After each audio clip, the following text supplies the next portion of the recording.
நினைவு கூறுதலின் தியானங்கள் எனும் புஸ்தகத்திலிருந்து உனக்காக வேண்டிக் கொண்டேன் எனும் பாடத்தினை காணலாம். ரீப்ரிண்ட் நம்பர் 3759, ஏப்ரல் 1906, பக்கம் 698. தலைப்பு: உனக்காக வேண்டிக் கொண்டேன். ஆதார வசனம்: சீமோனே சீமோனே, இதோ கோதுமையை சுளக்கினால் புடைக்கிறது போல சாத்தான் உங்களை புடைக்கிறதற்கு உத்தரவு கேட்டுக்கொண்டான். நானோ உன் விசுவாசம் ஒழிந்து போகாதபடிக்கு உனக்காக வேண்டிக் கொண்டேன். லூக்கா 22ஆம் அதிகாரம் 31-32 வசனங்கள். பஸ்கா நாட்கள் சமீபித்த போது நமது கர்த்தர், என் ஆத்மா மரணத்துக்கு ஏதுவான துக்கம் கொண்டிருக்கிறது என்று கூறி தம்மை மரணத்தினின்று ரட்சிக்க வல்லமையுள்ளவரை நோக்கி பலத்த சத்தத்தோடும் கண்ணீரோடும் தமக்காக விண்ணப்பம் பண்ணினதோடு அல்லாமல் தமக்கு அருமையாயிருந்த பின்னடியார்களுக்கும் மிகுந்த அக்கறை கொண்டவராக அவர்கள் பிரவேசிக்க இருக்கின்ற சோதனை காலத்தை குறித்து அவர்கள் உணரும்படி செய்வதற்காக, நீங்கள் சோதனைக்குட்படாதபடிக்கு விழித்திருந்து ஜெபம் பண்ணுங்கள் என்று கூறினார். நமது கர்த்தருடைய பூமிக்குரிய அனுபவங்களிலேயே இவ்வேளையானது மிகவும் சோதனைக்குரியதாய் இருந்தது மாத்திரம் அல்லாமல், இவ்வேளையானது அவருடைய அப்போஸ்தலர்களுக்கும் விசேஷமாக யூதாஸ் மற்றும் பேதுருவுக்கும் மிகவும் சோதனைக்குரியதாய் இருந்தது.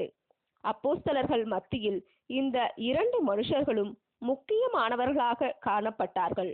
ஒருவர் அச்சிறு கூட்டத்தாருக்கு பொருளாளராகவும் தேவைக்கானவைகளை வாங்கும் நபராகவும் காணப்பட்டார். பேதுருவோ கர்த்தருடைய காரணத்திற்காக, நோக்கத்திற்காக விசேஷமான தைரியத்துடன் போராடுபவராகவும் 12 பேரின் வாயாக இருந்து இயேசுதான் மேசியா என்ற அவர்களின் விசுவாசத்தை அறிவித்தவராகவும், கர்த்தரை எல்லாரும் கைவிட்டு போய்விட்டாலும் தான் ஒருபோதும் அப்படி போக மாட்டேன் என்று வெளிப்படையாய் கூறினவருமாவார். மனுஷருடைய கண்ணோட்டத்திலிருந்து பார்க்கும் பொழுது 13 பேர், அதாவது இயேசு மற்றும் 12 அப்போஸ்தலர்கள் மேல் வரும் எந்த சோதனையும் இவர்கள் மத்தியில் காணப்படும் பலவீனர்கள் மற்றும் முக்கியத்துவம் அற்றவர்கள் மீதே வருமே ஒழிய இந்த 3, அதாவது இயேசு, பேதுரு மற்றும் யூதாஸ் முக்கியமானவர்கள் மீது வராது என்றே அனுமானிக்கப்படலாம். 3 பேர் சோதிக்கப்பட்டார்கள், ஆனால் முடிவு வித்தியாசமானவைகள் எனும் துணை தலைப்பின் கீழ் காணலாம். விசேஷமாக சோதிக்கப்பட்ட 3 பேரின் விஷயங்களை நாம் பார்க்கும் பொழுது சில முக்கியத்துவம் வாய்ந்த படிப்பினைகளை நாம் பெற்றுக்கொள்ளலாம். நமது கர்த்தருடைய வழிமுறை நேர்த்தியாக இருந்தது. அதாவது தாழ்மை, பயம் மற்றும் சோதனைகளை உணர்ந்து கொள்ளுதல் ஆகியவை அவரை விழிப்புடன் இருப்பதற்கும் ஜெபம் பண்ணுவதற்கும் நேராக வழிநடத்திற்று. எல்லா விதத்திலும் வலிமையாய் இருந்த சோதனைகளுக்கு தப்பி அவர் வெளிவந்தார்.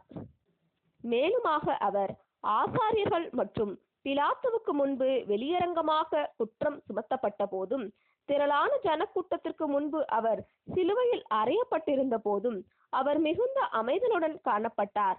காரணம், தேவன் அவரை பலப்படுத்தி இருந்தார். அவரே நமக்கான முன்மாதிரி.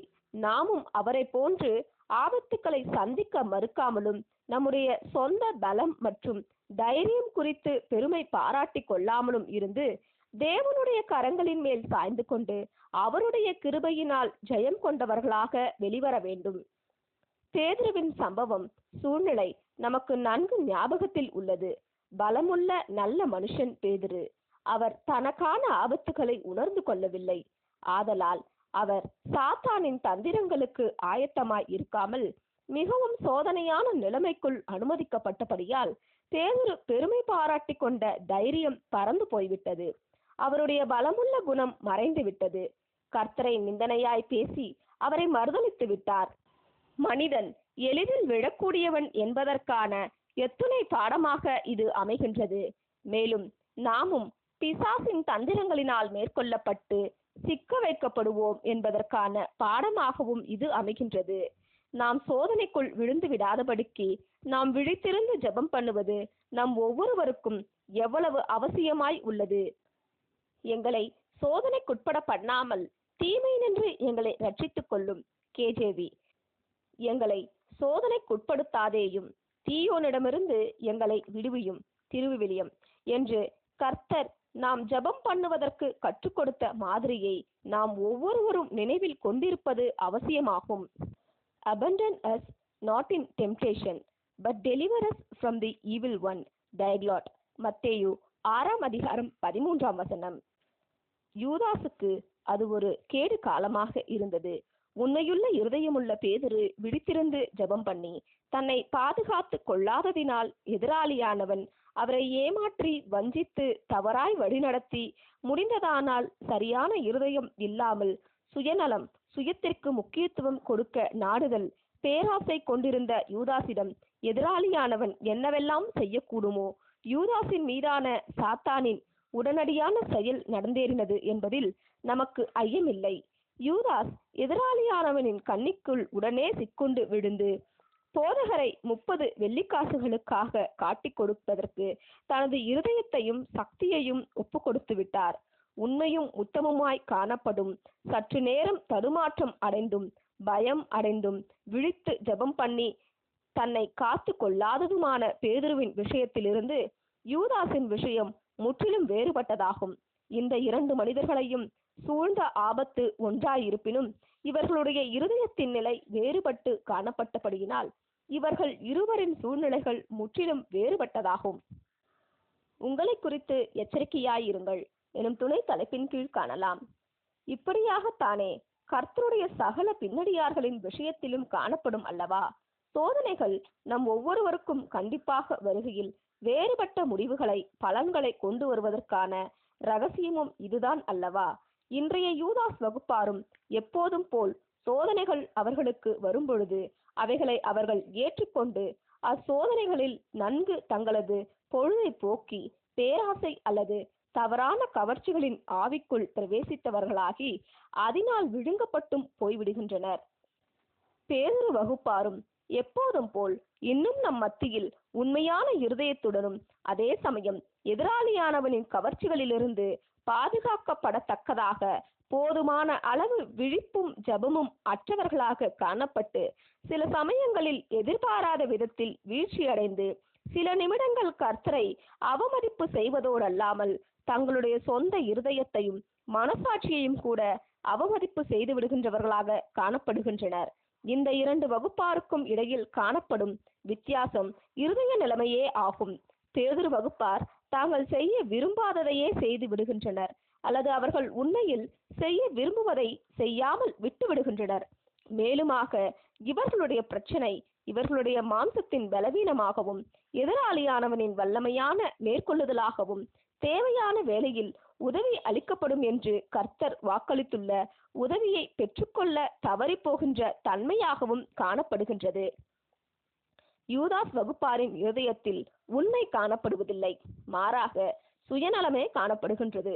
மேலும் இவர்கள் இருதயபூர்வமாக எதிராளியானவனுடைய திட்டங்களுக்குள் பிரவேசிப்பதினால் இவர்கள் தங்களுடைய முழு மனதோடும் இத்தவறான வழியில் செல்கின்றனர்.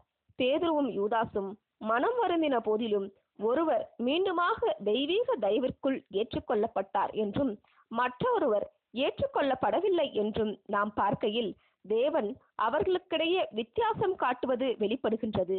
அதாவது இருதயத்தில் நேர்மை கொண்டவரும் அதே சமயம் சிக்குண்டவராக அல்லது அகப்பட்டவராக மாத்திரம் காணப்பட்ட பேதுரு மீண்டுமாக சீர்பொருந்தப்பட்டு ஆசீர்வதிக்கப்பட்டார். ஆனால் பிற்பாடு மன வருந்தின நிமித்தம் யூதாசிடம் மனசாட்சி காணப்பட்டிருப்பினும் தேவனுடைய பார்வையில் இன்றியமையாததாக காணப்படும் இருதயபூர்வமான உண்மையான மன வருத்தம் அவரிடம் காணப்படவில்லை. என்னதான் யூதாஸ் கர்த்தரோடு நெருக்கமாக பழகினவராய் இருப்பினும் அவரிடத்தில் உண்மையான இருதயபூர்வமான மன வருத்தம் காணப்படாதது மன்னிக்கப்பட முடியாததாகும். இந்த 2 மனுஷருடைய இருதயங்களில் காணப்படும் வித்தியாசங்களின் நிமித்தம் கர்த்தரானவர் ஒருவருக்காக பிதாவுக்கு முன்பு பரிந்து பேசுகிறவராகவும் மற்றவருக்கு பரிந்து பேசுபவராக இராதவராகவும் இருக்க முடியும் என்று நம்முடைய பாடத்தின் ஆதார வசனத்தில் உள்ள நமது கர்த்தருடைய வார்த்தைகள் நமக்கு நிச்சயம் அளிக்கிறது. பேதுரு இருதயத்தில் கர்த்தருக்கு உண்மை கொண்டிருந்தும் மாம்சத்தில் பலவீனமுள்ள தன்மையுடன் பாதுகாப்பிற்காக அளிக்கப்பட்டுள்ள தெய்வீக ஏற்பாடுகள் குறித்து கவனமற்று, அதாவது அஜாக்கிரதையாய் இருப்பவர்களுக்கு அடையாளமாய் திகழ்கின்றார். பேதுரு இன்னமும் கர்த்தருடைய ஆடுகளில் ஒன்றாகவே தான் இருக்கின்றார். ஆகையால் அவர் இன்னமும் மேய்ப்பனின் பராமரிப்பிற்கு கீழாகவே தான் காணப்படுகின்றார். பேதுரு இன்னமும் கர்த்தருடைய அங்கங்களில் ஒருவராகத்தான் இருக்கின்றார். ஆகவே இவருடைய நலன் கருதி தலை ஏறெடுக்கும் அக்கறைக்கும் மேற்பார்வைக்கும் இவர் இன்னமும் கீழ்ப்பட்டவராகவே தான் காணப்படுகின்றார். கர்த்தர் நேசித்து தமது ஜீவனையே கொடுத்துவிட்ட அவருக்கென்று நியமிக்கப்பட்டுள்ள கற்புள்ள கன்னிகையின் அங்கங்களில் ஒருவராக இன்னமும் பேதுரு காணப்பட்டார். ஆகவே நிச்சயிக்கப்பட்ட மணவாளனாக அவர் ஏறெடுக்க வேண்டிய விண்ணப்பங்களை சரியானபடி ஏறெடுப்பார், எடுக்கவும் செய்தார். ஆனால் யூதாஸின் விஷயத்தில் அவருடைய இருதயமானது சுயநலத்து நிமித்தம் தூரம் போய்விட்டது. இன்னுமாக கர்த்தருக்கு கொடுக்கும் மதிப்பும் மற்றும் ஊழியத்தின் ஆரம்பத்தில் கர்த்தருக்காக அவர் கொண்டிருந்த அன்பும் யூதாஸின் இருதயத்திற்குள் தூரமாயின. இன்னுமாக ஊழியத்தின் ஆரம்பத்தில் கர்த்தர் மீது யூதாஸ் கொண்டிருந்த அன்பானது மரித்து போய்விட்டது. மேலும் அது சுயநலம் மற்றும் பேராசையினால் விழுங்கப்பட்டும் போய்விட்டது. இப்படியாக கர்த்தரிடத்திலிருந்து முற்றிலுமாக விலகி போன இருதயத்திற்குள் சாத்தான் பிரவேசித்தான் என்று நமக்கு கூறப்பட்டுள்ளது. இப்படியாக யூதாஸ் தனது இருதயத்தை, பலத்தையும் அர்ப்பணிப்பையும் கர்த்தரிடத்திலிருந்து விருப்பத்துடனும் திரும்ப பின்னுக்கு எடுத்துவிட்டு இவைகள் அனைத்தையும் சுயத்திற்கு முக்கியத்துவம் கொடுத்து செயல்படுத்தும் தன்னுடைய உள்ளார்ந்த நோக்கத்திற்கு ஒப்பு கொடுத்து விட்டதால் அவர் எதிராளியானவனின் ஆயுதமானார். ஆகவேதான் தாம் சிலுவையில் அறையப்பட வேண்டியது, இடரல்கள் வருவது அவசியம். ஆனாலும் எந்த மனுஷனால் இடரல் வருகிறதோ அவனுக்கு ஐயோ என்று நமது போதகர் கூறினார். மத்தேயு 18:7 இன்றும் நிலவும் அதே சூழ்நிலைகள் எனும் துணை தலைப்பின் கீழ் காணலாம். நம்முடைய அனுபவங்களில் நாம் பார்த்த வரையிலும் பஸ்கா காலங்கள் கர்த்தருடைய அர்ப்பணிக்கப்பட்ட ஜனங்களுக்கு எப்போதும் விசேஷித்த ஆபத்துக்கள் மற்றும் விசேஷித்த நெருக்கங்கள் நிறைந்த சூழ்நிலைகளில் ஒன்றாக காணப்படுகின்றது. இக்காலகட்டத்தில் நாம் அறியாத ஏதோ சில காரணங்களுக்காக எதிராளியானவன் விசேஷித்த விதமான வல்லமை பெற்றுக்கொள்ள அனுமதிக்கப்பட்டிருக்கின்றான். பஸ்கா காலம் சமீபிக்கையில் நாம் காலம் காலமாக பார்த்து வந்தது என்னவெனில், சத்தியத்தின் மீது ஏதோ விதத்தினாலான தாக்குதல் மற்றும் சத்தியம் தொடர்புடைய விஷயங்களில் ஏதோ விதமான சில விசேஷமான சோதனைகள் அல்லது பரீட்சைகள் மூலம் சாத்தானின் செயல்பாடுகள் வெளிப்படுகின்றன. உண்மையான இருதயமுடைய கர்த்தருடைய சீஷர்களில் ஒருவரும் அவருடைய கரங்களில் இருந்து எதிராளியானவனால் பிடுங்கி போடப்பட முடியாது என்பதை நாம் முன்கூட்டியே அறிந்திருப்பினும், கர்த்தர் தம்முடைய சீஷர்கள் சோதனைக்குள் பிரவேசித்து விடாதபடிக்கு விழித்திருந்து ஜெபம் பண்ணுங்கள் என்று கூறின புத்திமதியின் மேல் நாம் கொஞ்சம் கவனம் செலுத்த வேண்டுமென நாம் விரும்புகிறோம், கருத்து தெரிவிக்கின்றோம். யூதாஸ் தான் தம்மை காட்டிக் கொடுக்க போகிறவர் என்று இயேசு அறிந்திருந்தபடியினால் இயேசு யூதாஸின் நடவடிக்கையை கண்டு ஆச்சரியமோ அங்கலாய்ப்போ அடையவில்லை. மேலும் தம்முடனே அப்பம் புசிக்கிறவன் தம்மேல் அவன் குதிங்காலை தூக்குவான் மற்றும் தமக்கு உதவியானவனாகவும் கூட்டாளியாகவும் பிராண சிநேகிதனுமாய் இருந்தவன் தமக்கு சத்ருவாக வேண்டும் என்பதான இந்த அனைத்து எண்ணங்களும் நம்முடைய அருமையான போதகருக்கு கவலையான தாக்கம் ஏற்படுத்தி இருக்க வேண்டும். யோவான் 13:18, 41 நமது கர்த்தரானவர் அவருடைய கொடுமையான சத்ருவின் மீது அனுதாபப்படக்கூடியவராக இருந்தார். அதே சமயம் எதிராளியானவனுடைய திடீர் தாக்குதலை முதலில் எதிர்த்து போராட முடியாமல் இருந்தும் பிற்பாடு தெய்வீக இரக்கம் மற்றும் உதவியினால் குணமடைந்த பேதுருவுக்கும் கூட அனுதாபம் காட்டக்கூடியவரானார். கிறிஸ்துவின் சரீரம் ஒன்றாயிருப்பதினாலும் தம்முடைய அங்கங்களிலேயே மிக சிறியவரான ஒருவருக்கு ஏதேனும் செய்யப்பட்டால் அது அவருக்கே, அதாவது கிறிஸ்துவுக்கே செய்யப்பட்டதாகும் என கர்த்தர் கூறியிருப்பதினாலும் சுவிசேஷ யுகத்தின் ஆரம்பம் முதல் இன்று வரை யூதாஸ் வகுப்பாரும் பேதுரு வகுப்பாரும் எந்த அளவுக்கு தங்கள் உடன் கிறிஸ்துவினுடைய சரீர அங்கங்களை காட்டிக் கொடுக்கவோ அல்லது மறுதளிக்கவோ செய்கின்றார்களோ அவைகள் எல்லாம் கர்த்தரை மறுதளித்து காட்டிக் கொடுப்பதாகவே கருதப்படுகின்றது. ஆகவே உன் விசுவாசம் ஒழிந்து போகாதபடிக்கு உனக்காக நான் வேண்டிக் கொண்டேன் என்று பேதுருவிடம் நம் கர்த்தர் கூறின வார்த்தைகளுடைய முக்கியத்துவத்தை நாம் கவனிக்க வேண்டியவர்களாய் இருக்கின்றோம். பேதுரு வகுப்பார் அனைவரின் சார்பாக கர்த்தரே பிதாவுக்கு முன்பு பரிந்து பேசுபவராகவும் பிரதிநிதியாகவும் தலையாகவும் காணப்படுகின்றார். கர்த்தருடைய உதவி இல்லாமல் மற்றும் நம் சார்பாக அவர் பிதாவின் முன்னிலையில் தோன்றி அவருடைய சொந்த பலியினால் உண்டான புண்ணியத்தை நம் சார்பாக செயல்படுத்தவில்லை எனில் நம்மில் ஒருவரும் நிலை நிற்க முடியாது. இயேசுவோடு கூட பங்கடையும்படி தேவன் நம்மை அழைத்த ஆசீர்வாதங்களை பெற நாம் தகுதியற்றவர்களாக ஆகி பாத்திரமற்றவர்களென நியாயம் தீர்க்கப்பட்டு போய்விடுவோம். இப்படிப்பட்டவர்களுக்காக நமது கர்த்தர் ஜெபம் பண்ணி இப்படியாக பரிந்து பேசி அவர்களிடத்தில் காணப்பட்ட வேண்டுமென்றே செய்யப்படாத குறைபாடுகளை சரி செய்திருக்க கர்த்தருடைய ஆவி பெற்றிருப்பவர்களுக்கு பேதுரு வகுப்பார் மேல் அன்பும் இரக்கமும் அனுதாபமும் கொண்டு அவர்களுக்கு உதவியளிக்கும் வண்ணமாக அவர்களிடம் பேச வேண்டும். ஆனால் வெளிப்படையான மற்றும் திட்டம் போட்டு செயல்பட்டதான சத்துருவும் துரோகியுமான யூதாசுக்கு போதகர் எவ்விதமான இப்படிப்பட்ட அனுதாப வார்த்தைகளை கொண்டிராதது போன்று இப்படிப்பட்டவர்களுக்காக நமக்கு மனக்கவலை உணர்வுகள் காணப்பட்டாலும் அவர்களுடைய தீமையான கிரியைகளுக்கு ஒத்தாசை அல்லது ஆதரவு தெரிவிக்கும் எவ்விதமான உணர்வுகளுக்கும் நாம் இடம் கொடுக்க கூடாது. ஏதேனும் ஓர் அப்போஸ்தலன் யூதாசுடன் கூட செயல்பட்டிருப்பாரானால் அது அவனுடைய பொல்லாத கிரியைகளின் பங்கு கொள்வதாகிவிடும். கோதுமையை புடைக்கிறது போல உன்னை புடைக்க எனும் துணை தலைப்பின் கீழ் காணலாம். பேதுருவுக்கு இவரை போன்ற பண்பும் அனுபவமும் பெற்றிருக்கும் மற்றவர்களுக்கும் நாம் எவ்வளவுதான் அனுதாபம் கொண்டிருப்பினும், மேலும் பேதுரு தனக்காக விழித்திருந்து ஜெபம் பண்ணும் விஷயத்தில் அஜாக்கிரதையுடன் காணப்பட்ட விஷயத்தில் அவருக்காக கர்த்தர் ஜெபம் பண்ணின நிமித்தம் பேதுரு பின்வாங்கி போகாமலும் தேவனுடனான தன்னுடைய உறவை இழந்து போகாமலும் இருந்ததின் நிமித்தம் நாம் எவ்வளவுதான் பேதுருவோடு சேர்ந்து களி கூர்ந்தாலும் நாம் பேதுரு வகுப்பாரில் ஒருவராக இருப்பதற்கு நாடாமல் நமது கர்த்தர் தாமே அடையாளப்படுத்தும் வகுப்பாரில் ஒருவராக இருக்கவே நாம் நாட வேண்டும்.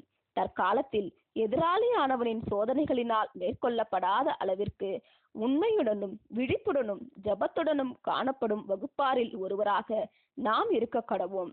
நாம் அறுவடையின் காலத்தில் இருக்கின்றோம். அதாவது கோதுமையிலிருந்து களைகளை பிரித்து எடுப்பதற்கான காலம் வந்துவிட்டது. இன்னும் சொல்ல போனால் கோதுமையினின்று பதரை பிரிக்கக்கூடியதான புடைக்கும் வேலைக்கான காலம் வந்துவிட்டது. கோதுமை மற்றும் பதர் என்னும் நிழலானது கடந்து போன காலங்களில் உள்ள சபைக்குரிய அனுபவங்களுக்கு ஓரளவு பொருந்தக்கூடியதாக இருப்பினும் அது யுகங்களின் முடிவில் காணப்படும் சபைக்கு விசேஷமாக பொருந்தக்கூடியதாக இருக்கின்றது என்பதில் நமக்கு நிச்சயமே. யூத யுகத்தின் முடிவில் அல்லது அறுவடையின் போது வாழ்ந்த சபை அங்கங்களுக்கும் சுவிசேஷ யுகத்தின் முடிவில் அல்லது அறுவடையின் போது, அதாவது இப்பொழுது வாழ்ந்து கொண்டிருக்கும் சபை அங்கங்களுக்கும் விசேஷமாக பொருந்தக்கூடியதாக இருக்கின்றது. நமது கர்த்தர் இத்தகைய புடைப்புகளை அனுமதிப்பதில் பிரியமுள்ளவராக இருக்கின்றார். அவைகள் அவசியமாயும் காணப்படுகின்றது. அதாவது யூதாஸ் வகுப்பாரை முற்றிலும் புடைத்து எடுப்பதற்கும் பேதுரு வகுப்பார் சோதனையினாலும் மற்றும் பிரச்சனைகளினாலும் தங்கள் சொந்த பலவீனங்கள் குறித்து உணர்ந்து கொள்ளுதலினாலும் தூண்டப்படுவதற்கு ஏதுவாகவும் தேவனுடைய பாதுகாக்கும் கிருபை தங்களுக்கு இல்லையெனில் தாங்கள் முழுமையாய் தோற்றுவிட நேரிடும் என்பது பற்றின அறிவை பெற்றுக்கொள்வதற்கு ஏதுவாகவும் சகல வல்லமையுள்ள அவர்களுடைய தலையாய் இருப்பவர் மேல் விசுவாசம் கொள்ளவும் அதிகமாய் சாந்தத்திலும் விழிப்பிலும் ஜபத்திலும் வளர்ச்சி கொள்ளத்தக்கதாக இவ்வனுபவங்கள் மூலம் அவர்கள் பெற்றுக்கொண்ட படிப்பினைகள் அவர்களுக்கு உதவியாய் இருப்பதற்கு ஏதுவாகவும் சோதனைகள் அவசியமாய் காணப்படுகின்றது. பூமியில் குடியிருக்கிறவர்களை சோதிக்கும்படியாய் பூச்சக்கரத்தின் மேலெங்கும் வரப்போகிற சோதனை காலத்திற்கு என்ற வார்த்தைகள் தற்காலிகமானது. பூச்சக்கரத்தின் குடிகளுக்கு சோதனை காலமாய் இருக்கும் என்று சுட்டி காட்டுகின்றது. வெளிப்படுத்தல் 3ஆம் அதிகாரம் 10ஆம் வசனம். இன்னுமாக அவனவனுடைய வேலைப்பாடு வெளியாகும் நாளானது அதை விளங்க பண்ணும். ஏனெனில் அது அக்னியினாலே வெளிப்படுத்தப்படும். அவனவனுடைய வேலைப்பாடு எத்தன்மையுள்ளதென்று அக்னியானது பரிசோதிக்கும் என்ற வார்த்தைகள் மூலம் தற்காலமானது உண்மை சபையாருக்கு கூட கூடுமான சோதனை காலமாய் இருக்கும் என்றும் விசுவாசம், நம்பிக்கை மற்றும் அன்பு எனும் பொன், வெள்ளி மற்றும் விலையேற பெற்ற கற்களே அக்கடுமையான சோதனையில் நிலை நிற்கும் என்றும் உள்ள வாக்குறுதிகளையும் நாம் நினைவு கூறுகின்றோம். 1 கொரிந்தியர் 3:13. அந்த நாளின் அக்கினி எனும் துணை தலைப்பின் கீழ் காணலாம். எங்கெல்லாம் பூரணமான அன்பின் நிலை எட்டப்படவில்லையோ அதை இந்த நாளின் அக்கினியானது, இந்த நாளின் புடைப்புகளானது வெளிப்படுத்திவிடும். அதாவது குறைவு பெற்றவர்களை கர்த்தர் பிரித்து விடுவார். இது துக்கத்தை உண்டு பண்ணுகிறதாய் இருக்கும். அதாவது மாம்சீக உறவுகள் துண்டிக்கப்படும் பொழுது அருமையானவர்களிடத்தில் காணப்பட்ட நம்பிக்கைகள், எதிர்பார்ப்புகள் அழிக்கப்பட்டு போகும் பொழுது நமக்கு துக்கம் ஏற்படும் என்றாலும், இவ்விஷயம் தொடர்பாக கர்த்தர் நமக்கு அளிக்கும் செய்தியானது, கர்த்தரால் கட்டளையிடப்படாத அந்நிய அக்கினியை செலுத்தின ஆரோனின் உடன் ஆசாரியர்கள் மரித்த போது அவர்கள் நிமித்தம் ஆரோனும் அவருடைய மற்ற குமாரருக்கும் கொடுக்கப்பட்ட கட்டளையில் நிழலாக காணப்படுகின்றது. பின்பு ஆரோனின் குமாரனாகிய நாதாப்பும் அபியுவும் தன் தன் தூப கலசத்தை எடுத்து அவைகளில் அக்கினியையும் அதன் மேல் தூப வர்க்கத்தையும் போட்டு, கர்த்தர் தங்களுக்கு கட்டளையிடாத அந்நிய அக்னியை அவருடைய சன்னதியில் கொண்டு வந்தார்கள். மோசே ஆரோனையும் எலியேசர், இத்தாமார் என்னும் அவன் குமாரரையும் நோக்கி, நீங்கள் சாகாதபடிக்கும் சபையனைத்தின் மேலும் கடும் கோபம் வராதபடிக்கும் நீங்கள் உங்கள் தலைப்பாகியை எடுத்து போடாமலும் உங்கள் வஸ்திரங்களை கிழிக்காமலும் இருப்பீர்களாக. உங்கள் சகோதரராகிய இஸ்ரவேல் குடும்பத்தார் யாவரும் கர்த்தர் கொளுத்தின இந்த அக்கினிக்காக புலம்புவார்களாக. லேவியராகமம் 10:1-6. உயிரோடு இருக்கிற மீதமுள்ள ஆசாரியர்கள் கர்த்தரால் அறுப்புண்டு போக பண்ணினவர்களுக்காக துக்கம் அனுசரிக்கவோ அல்லது புலம்பவோ கூடாது என்று கர்த்தருடைய வாயாக இருந்த மோசே அறிவிக்கின்றார். மேலும் அவர்கள் ஒருவேளை துக்கம் அனுசரிப்பார்களானால் அது அவர்களை கர்த்தருக்கு முன்பு உண்மையற்றவர்களாகவும், இவ்விஷயத்தில் விளங்கும் தேவனுடைய ஞானம், நீதி மற்றும் அன்பை அங்கீகரிப்பதில் அல்லது ஏற்றுக்கொள்வதில் தவறி போனவர்களாகவும் காண்பித்துவிடும். கூடுமானால் தெரிந்து கொள்ளப்பட்டவர்களையும் வஞ்சிக்கும். அல்லது நம்முடைய நாட்களில் உள்ள புடைப்புகள் காணப்படும் என்று, அதாவது கர்த்தருக்கும் அவருடைய தெய்வீக ஏற்பாடுகளுக்கும் நாம் கொண்டிருக்கும் நம்முடைய அன்பையும் நம்முடைய உண்மையையும் நிரூபிக்கும் அளவு சோதனைகள் கடுமையாக, அதாவது விசாரணை செய்யும் விதத்தில் காணப்படும் என்று மிக தெளிவாக கர்த்தர் தம்முடைய தீர்க்க தரிசனத்தில் வெளிப்படுத்தியுள்ளார். மத்தேயு 24:24. உண்மையுள்ளவர்கள் வஞ்சிக்கப்பட்டு போவதற்கு வாய்ப்பில்லை. ஏனெனில் இவர்களுடைய மகிமையான தலை அவர்களுக்கான ஆதரவாளராக நிற்கின்றார்.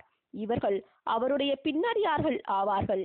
இவர்கள் அவருக்கென்று நிச்சயிக்கப்பட்டவர்களும் அவருடைய அங்கங்களும் ஆவார்கள். அவர் இவர்களுடைய தலையாகவும் பிரதிநிதியாகவும் ஸ்தானாபதியாகவும் காணப்படுகின்றார். மேலுமாக அவர் இவர்களுக்காக பரிந்து பேசுகின்றார். இவர்களுக்காக விண்ணப்பமும் ஜபமும் ஏறெடுக்கின்றார். மேலுமாக இவர்களுடைய விசுவாசம் ஒழிந்து போவதில்லை. ஏனெனில் இவர்கள் அவருக்கு சொந்தமானவர்கள் ஆவார்கள். ஏனெனில் இவர்கள் எவ்வளவுதான் மாம்சத்தில் பலவீனர்களாக இருந்தாலும் இருதயத்தில் இவர்கள் பூரணர்களாகவும் அவருக்கும் மற்றும் அவருடைய நோக்கத்திற்கும் மற்றும் தங்களுடைய உடன் அங்கங்களுக்கும் முற்றிலும் உண்மையானவர்களாக காணப்படுகின்றார்கள் என்பதினாலே ஆகும். ஆகவே வருடத்தின் இக்காலகட்டத்தில் எப்போதும் கூறுவது போன்று மீண்டுமாக சோதனைக்குட்படாதபடிக்கு விழித்திருந்து ஜெபம் பண்ணுங்கள் என்ற போதகரின் வார்த்தைகளை தொனிக்க பண்ணுகிறோம். போதகரின் வார்த்தைகள் எப்படி இரு வகுப்பாருக்கும் விழுந்ததோ அப்படியே நம்முடைய வார்த்தைகளும் இரு வகுப்பார் காதுகளிலும் விழுகின்றது. அதாவது சிலர் நம்முடைய இந்த எச்சரிப்பையும் பெரிதாக கருதி கொள்ளாமல் தங்களையே ஆபத்திற்குள் திணித்து கொள்ளுவார்கள். வேறு சிலரோ போதகரின் சத்தத்தில் உள்ள எச்சரிப்புக்கு செவிசாய்த்து கொள்ளுவார்கள். மேலும் இவர்களுக்கோ இது தங்களை பாதுகாத்து கொள்வதற்கான தேவனுடைய வல்லமையின் ஒரு பாகமாக காணப்படும். ஆமேன்.